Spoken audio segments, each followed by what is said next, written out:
어떤 회사의 신입사원을 뽑기 위한 시험이 새벽 4시에 있다고 공지가 됐습니다. 그래서 이제 시험을 보는 응시자들이 마음으로는 좀 불만이었지만 그러나 그 회사가 좋았기 때문에 모두 늦지 않고 새벽 4시에 그 회사 정문으로 갔습니다. 그런데 공고된 새벽 4시가 지났는데도 불구하고 그 문이 열리지 않고 닫혀 있어서 수많은 사람들이 그 밖에서 그 회사의 문이 열리기를 기다렸습니다.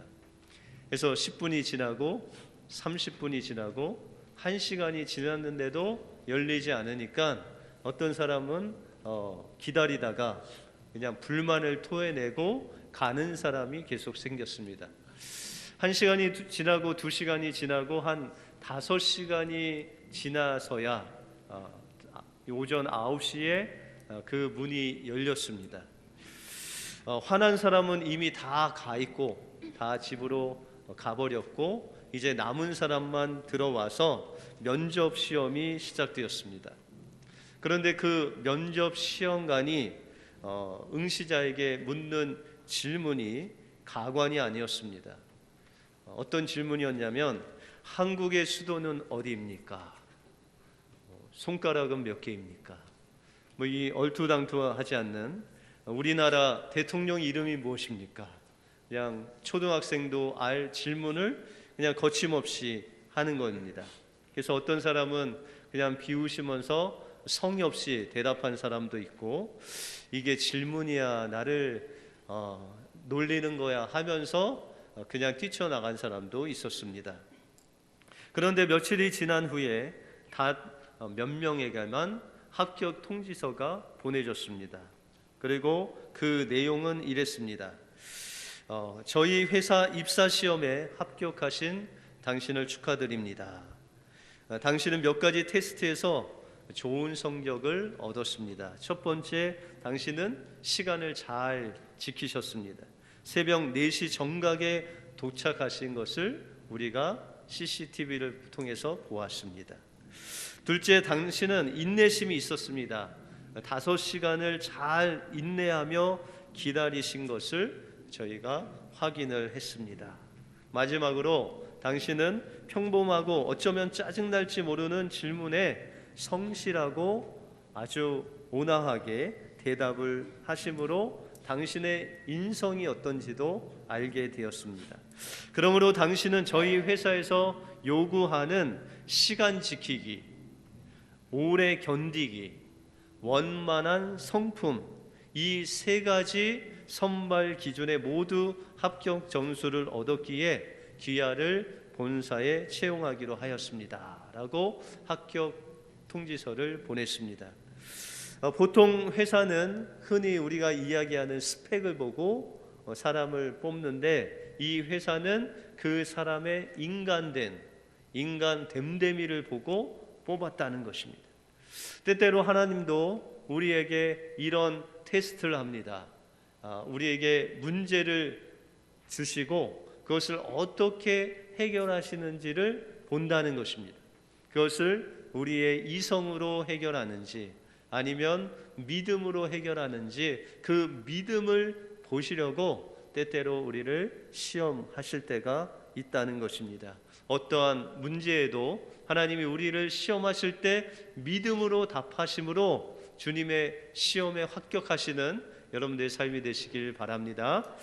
오늘 본문을 통해서 우리 인생의 어려움을 만났을 때 우리는 그 문제를 어떻게 믿음으로 대하고 또 우리의 작은 믿음을 주님께 드릴 때 주님은 우리에게 어떤 축복으로 함께 하시는지 오늘 본문을 통해서 살펴보겠습니다. 먼저 우리가 문제를 만났을 때 그 문제와 함께 우리의 최선의 열매를 가지고 다시금 주님께 우리의 문제를 드려야 됩니다. 오늘 본문에 보시면 예수님이 제자들을 시험하십니다. 테스트를 하시는데 오늘 5절에 보시면 예수께서 눈을 들어 큰 무리가 자기에게로 오는 것을 보시고 빌립에게 이르시되 우리가 어디서 떡을 사서 이 사람들로 먹게 하겠느냐라고 말씀하십니다. 그러면서 6절에 말씀하시기를 이렇게 말씀하시면 친히 어떻게 하실 것을 아시고 빌립을 시험코자 함이러라 라고 말씀하고 있다는 것입니다. 때때로 주님은 우리가 문제를 만났을 때 그 문제를 어떻게 하실지 우리를 테스트할 때가 있다는 것입니다. 그런데 오늘 이 제자가 만난 그 문제는 남자만 5,000명, 다시 말해서 그 모여있는 여자와 아이들까지 거의 2만 명이 넘는 그 사람들에게 너희가 먹을 것을 주라라고 그렇게 말씀하고 있다는 것입니다. 우리가 이 동일한 본문이 마가복음에 나오는데 마가복음 6장 37절에 보시면 예수님께서 제자들에게 말씀하시기를 가라사대 너희가 먹을 것을 주라라고 말씀하고 있다는 것입니다. 때때로 하나님께서 우리에게 우리가 할 수 없는 엄청난 일들을 너희가 한번 해봐라 라고 말씀하실 때가 있다는 것입니다. 오늘 성가대 찬양에도 그런 내용이 나왔지만 마태복음 맨 마지막 절에 보시면은 너희는 가서 모든 족속으로 제자를 삼으라라고 명령하신다는 거예요. 여러분들 어떻게 주님께서 명령하신 것 지킬 수 있으실 것 같으십니까? 그리고 때로는 요한복음에 보시면은 내가 한 일보다 더 큰 일을 너희가 하리라라고 그렇게 말씀하십니다. 여러분들 예수님께서 이 땅에 하신 일이 얼마나 어마어마합니까? 그죠? 병을 고치시고 귀신을 쫓으시고 죽은 지 나흘 된 나사로를 그냥 한마디로 나사로야 나오라 하시는 그 한마디로 죽음에서 건지신 그 예수님이 하신 일보다 더 큰 일을 여러분들 한 사람 한 사람이 할 것이다 라고 말씀하실 때 그것을 우리가 어떻게 받아들일 수가 있냐는 것입니다. 그런데 오늘 예수님께서 명령하시는 너희가 먹을 것을 주라라고 하시는 그 명령에 반응한 두 제자가 나옵니다.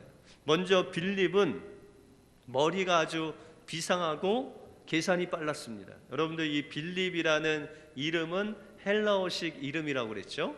이 헬라 사람들은 지혜나 또한 지식을 추구하는데 그의 인생의 목적을 삼습니다. 그래서 어떤 이성적인 것이 상당히 발달된 사람들이 헬라 사람입니다. 그런데 이 빌립 제자도 헬라 사람이라 예수님께서 너희가 먹을 것을 주라고 하시니까 이 무리를 쫙 훑어보더니 예수님 견적이 나옵니다. 200데나리온 떡을 사면 됩니다 라고 그렇게 이야기를 합니다. 그런데 이렇게 이성적으로 빨리 계산한 그 빌립의 말을 자세히 보면 200데나리온 떡을 사서 이 사람들에게도 먹여도 부족합니다 라고 그렇게 이야기를 하고 있습니다. 다시 말해서 빌립의 그 대답은 늘 부정적이고 또 부족하고 없는데 그의 포커스를 맞췄다는 것입니다. 그리고 그것이 끝났습니다. 그런데 이 다른 제자 안드레는 예수님의 말씀을 듣고 오늘 9절에 보시면 여기 한 아이가 있어 보리떡 5개와 물고기 2마리를 가졌나이다. 그러나 이것이 이 많은 사람에게 얼마나 되겠삼나이까 라고 이야기를 합니다.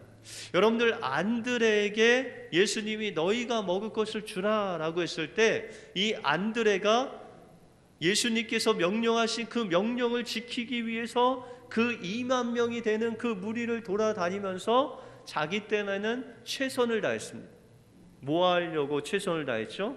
먹을 것을 구하려고 최선을 다했는데 먹을 것을 구하긴 구했는데 그 먹을 것이 그 조그만 어린아이의 도시락 하나였습니다. 그런데 그 최선을 다한 열매인 그 어린아이의 도시락을 들고 예수님께 나와서 그 안드레가 예수님께 드리면서 예수님 제가 최선을 다했는데 이것밖에 없습니다. 이것 가지고는 이 많은 사람들을 먹일 수가 없을 것 같습니다 라고 그렇게 예수님께 대답을 합니다. 여러분들, 빌립과 안드레의 차이는 무엇입니까? 안드레는 예수님의 질문에 응답해서 그가 정말 최선을 다해서 그가 할 수 있는 것을 다 했고, 그 문제를 가지고 최선을 다한 열매를 가지고 주님 앞에 나와서 안드레는 예수님, 제가 최선을 다했지만 이것은 제가 할 수 없습니다 라고 하면서 그 문제를 다시금 예수님께 올려드리는 그 안드레의 모습을 우리가 볼 수 있다는 것입니다. 바로 주님께서는 이것을 원하셨다는 것. 우리에게 어려운 문제가 있을 때, 아니면 작고 큰 문제가 다가올 때 우리가 그것을 최선을 다해서 그 문제를 해결하려고 하는데, 그것이 최선을 다했을 때 그 결과가 바로 내 힘으로는 그 문제를 해결할 수 없다는 것입니다. 내 노력으로는, 내 이성으로는, 내 최선으로도 그 문제를 해결할 수 없어서 그 문제를 다시금 예수님께 가져와서, 예수님, 저는 이 문제를 해결할 수 없는 연약한 인생입니다. 주님, 이 문제를 다시 받으시고 주님께서 해결해 주십시오 라는 태도가 바로 주님이 원하시는 우리의 태도가 되기를 원하셨다는 것입니다. 여러분들, 모세가 40살 때 그 마음속에 불타는 그 민족을 향한 사랑이 있었습니다. 그래서 그 사랑을 표현한 것이 바로 그 히브리 민족을 고통과 또한 핍박하는 그 애굽 사람 군사 한 명을 죽이는 것이었어요. 그것을 죽여서 그 민족의 해방을 가져오려고 했어요. 그런데 그 모세의 방법으로는 그 민족을 해방할 수가 없었어요.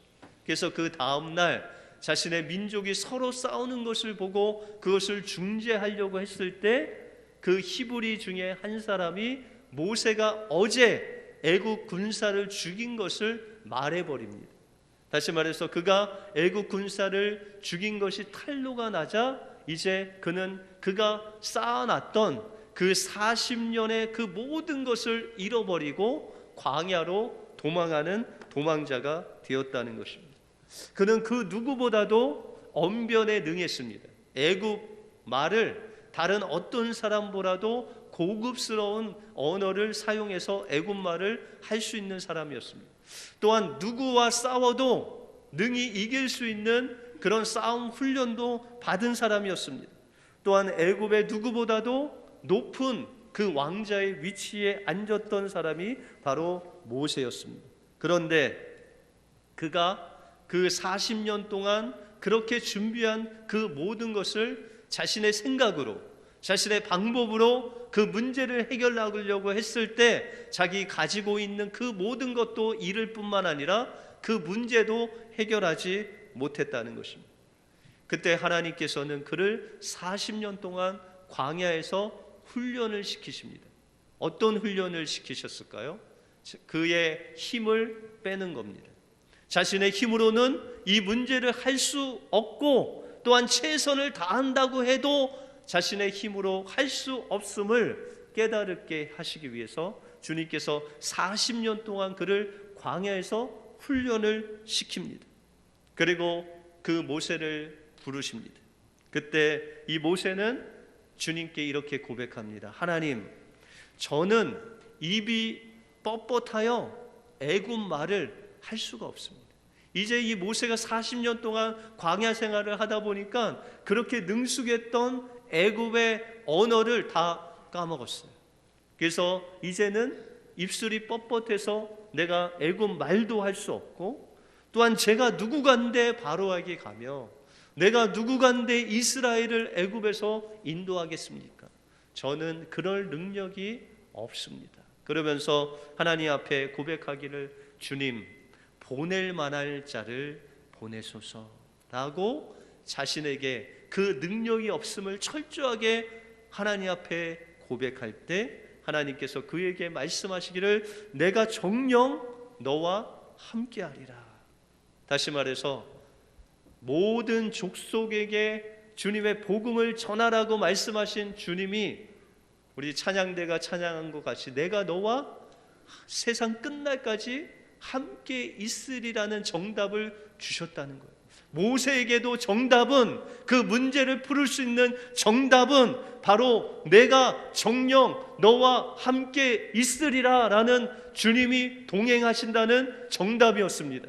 예수님께서 제자들에게 원하신 것이 이것이었습니다. 너희가 먹을 것을 주라고 했지만 주님, 내 힘으로는 저희들에게 먹을 수 있는 것이 이 오병이어 떡 5개 물고기 2마리밖에 없사오니 주님께서 그 문제를 해결해 주십시오. 이렇게 주님 앞에 나올 때 주님께서는 이 제자들과 함께 하시고 그 십자가의 능력으로 그 수많은 사람들을 먹이는 놀라운 역사를 베푸셨다는 것입니다. 우리에게 문제가 다가올 때 우리는 그 문제를 해결하려고 최선을 다해야 됩니다. 그런데 그 최선을 다한 그 열매를 가지고 주님 앞에 나가서 하나님, 제가 최선을 다했는데도 불구하고 내 힘으로는 이 문제를 해결할 수 없습니다. 주님, 이 문제를 받으시고 주님이 해결해 주십시오. 여러분들의 인생을 주님 앞에, 그 문제를 주님 앞에 드릴 때 하나님께서는 여러분들의 그 기도를 받으시고 여러분들과 함께하여 주셔서 그 모든 문제를 주님이 직접 해결해 주실 줄 믿습니다. 이 은혜가 여러분들의 인생 속에 넘쳐 흐르기를 주님의 이름으로 축원드립니다. 두 번째로, 주님은 우리의 것을 드릴 때 우리에게 기적의 축복, 드림의 축복을 베풀어 주십니다. 주님은 제자들에게 명령하십니다. 오늘 10절에 보시면 예수께서 가라사대 이 사람들로 앉게 하라 하신대 그곳에 잔디가 많은지라 사람들이 앉으니 수요가 5,000쯤 되더라 라고 말씀하고 있습니다. 여러분들 마가복음에 보시면 이 제자들이 100명, 50명씩 그들을 앉혔다라고 그렇게 말씀하고 있습니다. 여러분들, 제자들에게 예수님이 무엇을 나눠 주시려고 이 제자들을 통해서 그들을 집에 가지 않게 하시고 그 잔디에 50명씩 100명씩 앉게 하셨어요. 그런데 제자들이 생각할 때 그 마음속에 어떤 마음이 있었냐면, 아니 예수님이 어떻게 하시려고 지금 먹을 것도 그냥 떡 몇 개, 물고기 몇 마리밖에 없는데 어떻게 이 사람들을 50명씩 100명씩 앉게 해 주셔서 이 사람들에게 무엇을 주시려고 이들을 집에 보내지 않고 이렇게 하시는가라는 그런 의문이, 그런 원망이 이 제자들 마음속에 있었다는 것입니다. 그럼에도 불구하고 이 사람들을 50명, 100명씩 앉게 했는데, 여러분들 우리가 야외 예배에 가도 한 200명, 300명 가도 이렇게 앉히기가 쉽지 않습니다. 말을 잘 안 들으셔서. 그런데 여러분들 50명, 100명씩 2만 명을 앉히려면은 그 엄청난 사람들이 얼마나 컴플레인을 했겠어요. 아니 왜 내가 여기에 앉아야 되고, 왜 집에 안 보내고, 뭘 주려고 하면서 그 2만 명이 엄청난 불만을 토해냈음에도 불구하고 이 제자들이 예수님의 명령에 순종해서 그 사람들을 그 허벌판인 광야에 2만 명을 다 때를 지어서 앉히게 합니다. 또한 그 중에 돋보이는 순종은 그 어린아이 한 명이 제자들이 달라고 한 그 음식을 주었다는 거예요. 여러분들, 어린아이에게 그 음식은 거의 자기 생명과도 같은 그런 소중한 것이었어요. 그럼에도 불구하고 그가 그것을 드렸을 때 놀라운 하나님의 오병이어의 역사가 일어났다는 것입니다. 그런데 성경을 우리가 자세히 보면 늘 하나님께서 예비하신 축복을 이렇게 조그마한 어린 아이의 심정으로 자신의 것을 드리는 그 드림을 통해서 역사하셨다는 것입니다. 여러분들, 다윗은 그가 가지고 있는 물맷돌 몇 개 가지고 골리앗을 쓰러뜨립니다. 그렇죠? 여러분들, 모세는 자기가 가지고 있던 그 마른 막대기, 그 지팡이 하나로 홍해를 가릅니다. 여러분들, 사르밧 과부는 자기가 먹고 이제 마지막으로 죽을 그 가루 한 움큼과 기름 조금 그거 가지고 있었는데, 그 하나님의 사람 엘리야가 자기에게 떡을 달라고 했을 때 그 마지막 음식을 하나님 앞에 드림으로 인해서 그 3년 반 동안 그 가루가 마르지 않고 그 기름이 떨어지지 않았다라고 말씀하고 있습니다. 누가복음 6장에 보시면 너희가 주라, 그리하면 내가 누르고 흔들어서 넘치도록 채워주시겠다라고 말씀하셨습니다. 여러분들, 주님의 축복이 우리에게 임하는 비결은 하나님께서는 여러분들 한 사람 한 사람에게 주실 축복을 누르고 흔들고 넘치도록 준비해 두셨다는 거예요. 그런데 그것을 받을 그 비결은 바로 하나님께 있는 것이 아니라 여러분들에게 있다.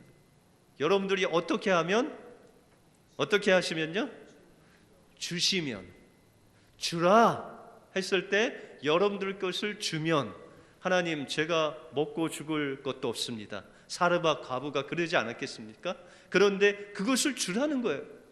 근데 하나님의 비결은 그것을 주었을 때 누르고 흔들고 넘치도록 채워주신다.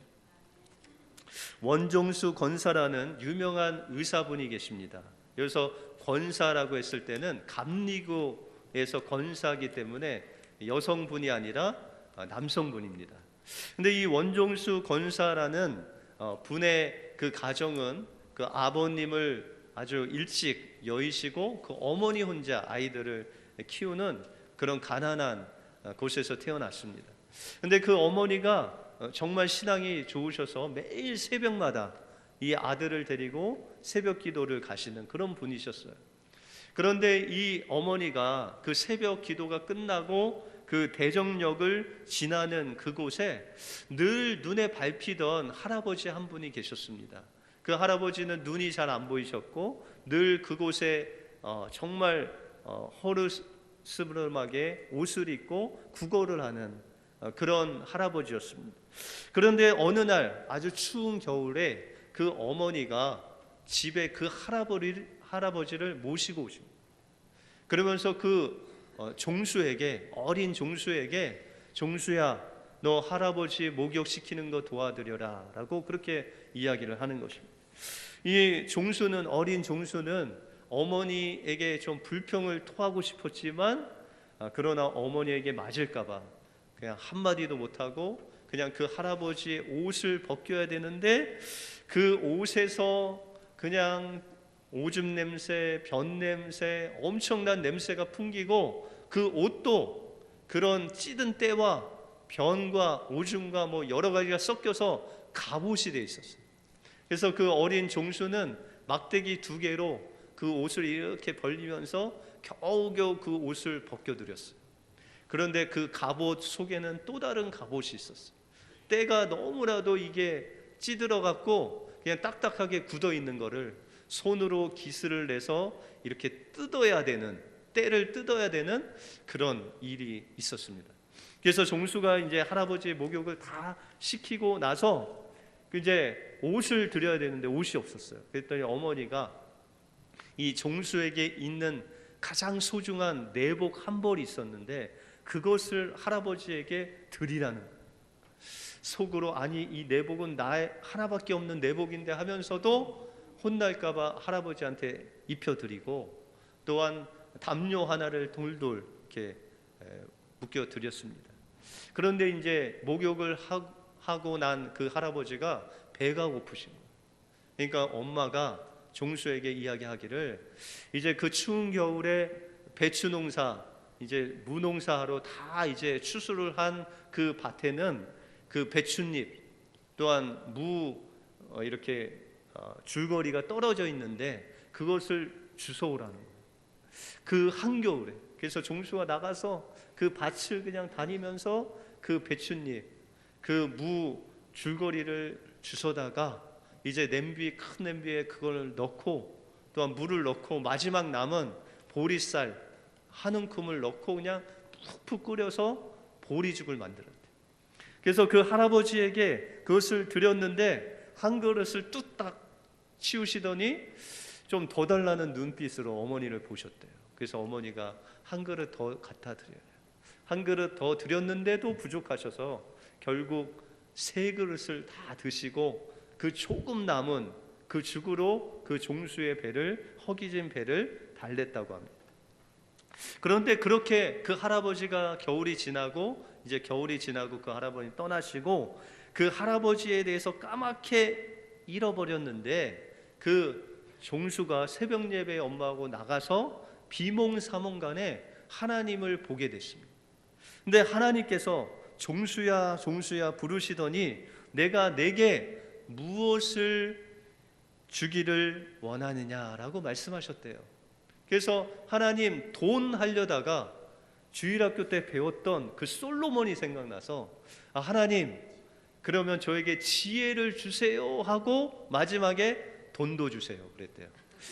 그래서 이제 하나님께서 이제 지혜를 주시겠지 하고 집에 가서 이제 배고픈 그 배를 이제 웅크리면서 그래도 먹을 게 없으니까 그 벤치에 누워서 로마서 성경을 1장부터 16장까지 봤대요. 그래도 엄마가 밥을 안 줘서 일어나서 또 로마서 1장부터 16장까지 2번이나 읽었대요. 그런데 이제 집에서 학교를 가야 되는데 버스비가 없으니까 걸어가는데 그 로마서가 생각이 나는데 예전엔 그렇게 읽어도 뭐 생각이 잘 안 났는데 이제는 그 로마서 1장 1페이지가 그대로 써 있는 게 그 머릿속에 기억이 나더래요. 그래서 머리로 한 장을 쓱 넘기니까 2장이 쫙 보이는데 그냥 토시도 안 틀리고 다 보이더래요. 그 이후에 이 원정수 권사님이 책을 2번만 보면 그 머릿속에 책이 딱 입력돼서 이렇게 머리로 이렇게 책을 넘기면은 그 책이 다 보이는 거예요. 국사 시험 이제 책을 쫙 넘기면 답이 나와서 100점, 사회도 100점. 그래서 선생님께서 그 원래는 그 일이 있기 전에 고등학교 480명 중에서 410등을 한 원정수에게 또 공부 좀 해라라고 했는데 그 이후부터 이게 공부를 책 2번만 보면 다 입력이 돼서 다 100점을 맞는데 한 과목이 계속 낙제 점수였어요. 수학이었습니다. 수학책을 아무리 머리로 들춰봐도 정답이 없는 거예요. 그래서 수학은 30점, 40점 맞아도 나머지가 다 100점이니까 나중에 이 410등에서 전교 5등까지 올라가더래요. 그렇게 하나님께서 은혜를 주셔서 서울대 의대를 들어가고 또한 수석으로 졸업을 한 후에 의사가 되어서 이제 어떤 교회 모임에 갔는데 간증을 좀 해달라고 부탁을 받았습니다. 그래서 이제 간증을 하려고 하는데 하나님 제가 간증할 게 뭐가 있을까요? 라고 기도하는데 하나님께서 말씀하시기를 너 기억나니? 내가 겨울에 추위에 떨고 있을 때 내가 나를 데려다가 씻겨주고 따뜻한 것 먹여주고 내가 하나밖에 없는 그 내복 나 입혀주고 누구도 나와 대화하지 않던 나에게 너희 어머니와 내가 나와 겨울 내내 대화를 해 주었단다. 그래서 나도 내가 먹고 입고 사는 그 모든 것을 지금까지 책임져 주고 있다라고 그렇게 말씀해 주셨습니다. 여러분들 그 원정수 권사님이 되돌아보니까 자기가 여기까지 온 것 그냥 그때 그렇게 원망과 불평하면서 그 나무떼기로 그 옷을 벗겼던 그 할아버지에게 그 내복 준 거밖에 없고 목욕시켜 드린 거밖에 없고 그 배추 잎 그거 주워다가 죽 끓여 준 것밖에 없는데 하나님께서는 그것을 이렇게 갚으셔서 자기를 의사로 만들어 주셨다는 거예요. 여러분들 우리에게 문제가 있을 때 하나님께서는 여러분들에게 누르고 흔들고 넘치도록 채우실 그 축복을 하나님께서는 예비해 주시고 있다는 거예요. 그런데 여러분들이 그것을 받아 누릴 수 있는 비결은 바로 여러분들이 먼저 주라는 거예요. 여러분들 그 원종수 권사님이 줄 수 있는 그런 환경이 아니었어요. 그럼에도 불구하고 하나님께 드림이 되니까 하나님께서 그 드림을 통해서 그에게 지혜를 주시고 축복을 주셔서 그를 정말 뛰어난 의사로 만들어 주셨다는 거예요. 때때로 우리에게 문제가 있을 때 그 문제만 바라보는 우리를 향해서 주님은 말씀하시기를, 아무개야 그 문제 가지고 나에게 드려라. 네가 최선을 한번 해보고 안 되면 나한테 올려줘라. 그리고 내가 있는 것, 그것이 무엇이 되든지 나한테 한번 줘봐라.